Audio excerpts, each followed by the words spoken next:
welcome to DICS. This is Dr. Radhika Kalula and today we are going to discuss about India's three-stage nuclear program. So India's three-stage nuclear program was envisaged by the Dr. Homi Jahangir Bhabha. तो होमी जहांगीर भाभा चाहते थे कि India three stage programme मतलब बनाए nuclear energy के लिए. अभी उनका ऐसा मानना क्यों था? Because India has the highest reservoir of monazite sand. अगर हम देखें हमारा western coast and eastern coast, western coast में केरला, देन ईस्टर्न कोस्ट में तमिलनाडु, देन उड़ीसा, आंध्र प्रदेश, तो इन सारे स्टेट का जो कोस्टल एरिया है वहां पे मोनोजाइट सैंड पाया जाता है. और ये जो मोनोजाइट सैंड है उसके अंदर होता है थोरियम, और वर्ल्ड का more than 80% thorium reserve with the India, right. And India is also not the part of NSG. तो ये जो थोरियम है उसका हम यूज कर सकते हैं in the nuclear energy production instead of uranium and plutonium. Because uranium हम क्यों इसका ऑल्टरनेटिव देख रहे हैं? बिकॉज यूरेनियम हम बाहर से प्रोक्योर करते हैं, और जब प्रोक्योर किया जाता है वी हैव टू पे अ amount, right. Why we are not using the reservoir which are present in the India? So this is the main motive for the three stage program. अब three stage programme में first stage क्या है वो देखते हैं. अगर first stage देखोगे यहाँ पे न्यूक्लियर रिएक्टर का, तो first stage is your pressurised heavy water reactor. क्या है यहाँ पे? Pressurised heavy water reactor. First stage is pressurised heavy water reactor. And in pressurized heavy water reactor, we are using moderator a heavy water D2O use कर रहे हैं, और आपका जो कूलेंट है वो भी क्या होगा? D2O होगा. और यहाँ पे जो फ्यूल यूज हो रहा है वो फ्यूल में यूज होगा यूरेनियम 235 एंड यूरेनियम 238 का जो आइसोटोप है वही यूज होता है. Is that clear? मतलब यूरेनियम 235 है वो नेचर में एग्जिस्ट करता है इन द परसेंटेज ऑफ 0.7%, और यूरेनियम 238 जो कि एक फर्टाइल मटेरियल है वो कितना एग्जिस्ट करता है? 99.3%. तो ये दोनों हम एज अ फ्यूल ले रहे हैं. इसमें से फिसाइल मटेरियल कौन है? Uranium 235 is a fissile material. अब यहाँ पे बात ये है कि ये जो फिसाइल मटेरियल है, राइट, ये जो यहाँ पे फिसाइल मटेरियल है, इस फिसाइल मटेरियल का होगा ब्रेकडाउन. मतलब यूरेनियम 235 का होगा ब्रेकडाउन. जैसे इसका ब्रेकडाउन होता है यहाँ से क्या रिलीज होता है? एक न्यूट्रॉन रिलीज होता है. और जैसे ये न्यूट्रॉन रिलीज हुआ, ये न्यूट्रॉन जाके बम्बार्ड हो रहा है टू द यूरेनियम 238. और जैसे यूरेनियम 238 को न्यूट्रॉन जाके बम्बार्ड होगा तो एक न्यूट्रॉन ऐड हो जाएगा, तो एटॉमिक मास विल इंक्रीज. क्या हो जाएगा? 239 हो जाएगा. 238 की जगह 239. और 239 किसका नंबर है? 239 is the number of plutonium. किसका नंबर है? प्लूटोनियम 239 बन जाएगा. Is that clear?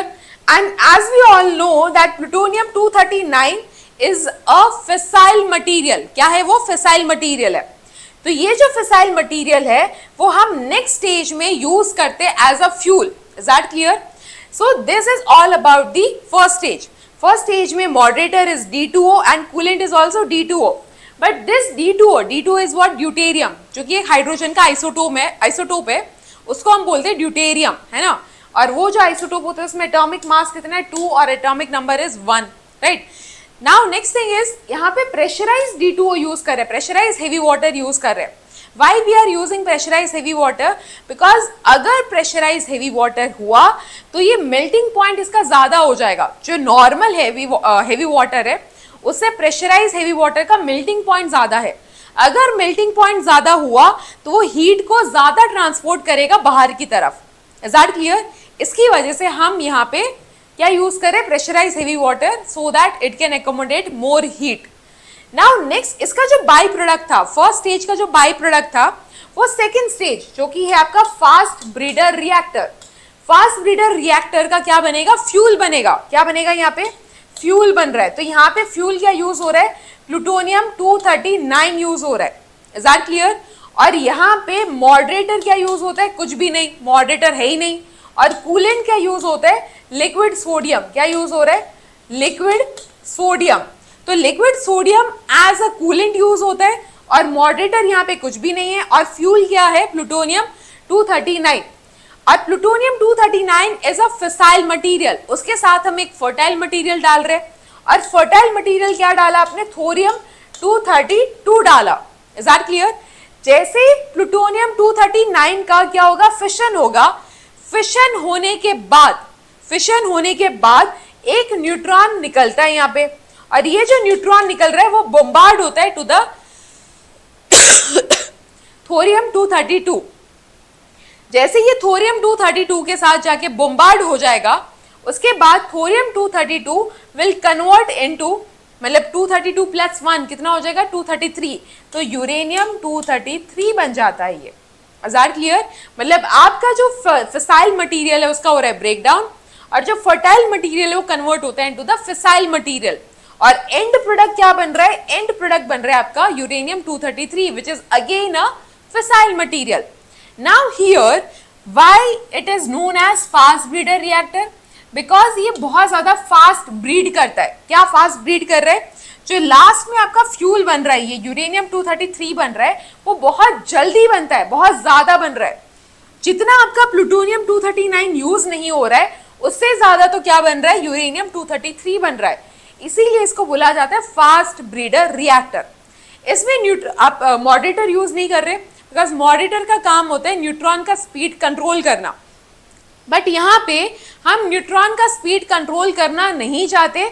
हम चाहते हैं कि स्पीड बहुत ज्यादा हो और वो बॉम्बार्ड हो टू द थोरियम, और जैसे ही बॉम्बार्ड होगा वो कन्वर्ट हो जाएगा into the uranium 233। Is that clear? Now why coolant is liquid sodium, because ये जो लिक्विड सोडियम होता है ना, उसमें एक प्रॉपर्टी होता है कि जैसे ही वो एटमॉस्फेरिक एयर के साथ कांटेक्ट में आते हैं तो एक क्रैकिंग साउंड करता है ना। अब जब क्रैक आएगा न्यूक्लियर रिएक्टर में, अगर कोई क्रैक आता है तो atmospheric air will enter into the reactor. जैसे ही रिएक्टर के अंदर जाएगा तो वहां पे कौन है, लिक्विड सोडियम। तो लिक्विड सोडियम के साथ वो कांटेक्ट में आ रहा है और वहां पे क्रैकिंग साउंड आने लगता है, and because of this cracking sound एक सेफ्टी फीचर की तरह भी एक काम कर रहा है, सो दैट हमें पता चले कि रिएक्टर में कोई क्रैक है या फिर कोई भी गलती हो गई है वहां पे, सो दैट हम एक कंट्रोल रॉड पूरा इंसर्ट कर दे और न्यूक्लियर रिएक्टर को बंद करवा दे। Is that clear? Now next is, यहाँ पे जो uranium 233 is a by product of second stage. ये यूरेनियम 233 यूज होता है इन द थर्ड स्टेज, और थर्ड स्टेज है आपका एडवांस हेवी वाटर रिएक्टर। क्या है, advance heavy water reactor is a third stage. Is that clear? Now here third stage में क्या यूज हो रहा है, यूरेनियम 233 यूज हो रहा है। जो यूरेनियम 233 यूज हो रहा है एज अ फ्यूल, क्या, as a fuel in third stage 233। तो यहाँ पे मॉडरेटर एंड कूलेंट कौन है, तो मॉडरेटर है हेवी वाटर मतलब D2O, कूलेंट क्या है, लाइट वाटर मतलब नॉर्मल वाटर। तो जैसे ही यहाँ पे आपका फ्यूल आया 233, उसके ऊपर आपने एक ब्लैंकेट डाल दिया थोरियम 233 का, है ना, thorium 232, I am so sorry, thorium 232 का। तो जैसे ही यहाँ पे फिसाइल मटेरियल जो कि यूरेनियम 233 है, ये एक फिसाइल मटेरियल है, जैसे न्यूट्रॉन बॉम्बार्ड होगा उसका ब्रेकडाउन होना स्टार्ट हो जाएगा, उसका डिसइंटीग्रेशन होना स्टार्ट हो जाएगा, and during the disintegration process one neutron will release and this neutron will bombard to the thorium। कहाँ पे ये bombard होगा, थोरियम पे जाके ये bombard होता है। Is that clear? जैसे ये थोरियम पे जाके bombard होगा, थोरियम will again, मतलब यहाँ पे देखो 232 प्लस 1 कर दो, कितना हो जाएगा, 233 हो जाएगा। तो यहाँ पे बनेगा यूरेनियम 233, क्या बनेगा, यूरेनियम 233 बनेगा।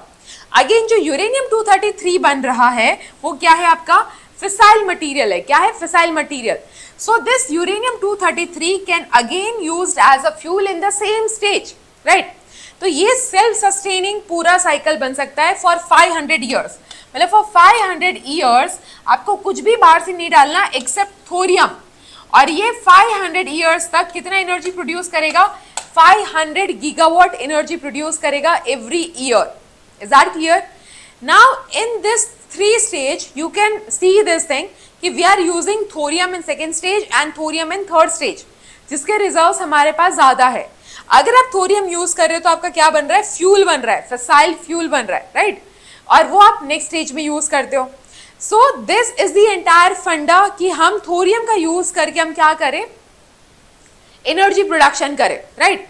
Right now what is the status in India, India ने फर्स्ट स्टेज में तो मतलब कब का पहुंच चुका है, फर्स्ट स्टेज फंक्शनल है, सेकेंड स्टेज का प्रोटोटाइप पास हो चुका है और सेकेंड स्टेज बहुत जल्दी ही उसका रिएक्टर बनेगा और वो भी फंक्शन में आ जाएगा, बट प्रोटोटाइप पास हो चुका है उसका age of now, right. So this is the status in India of this 3-stage program. So I hope you are clear with the concept of 3-stage program in India, right? Thank you and have a nice day. मिलते हैं next lecture में with another new topic. Thank you.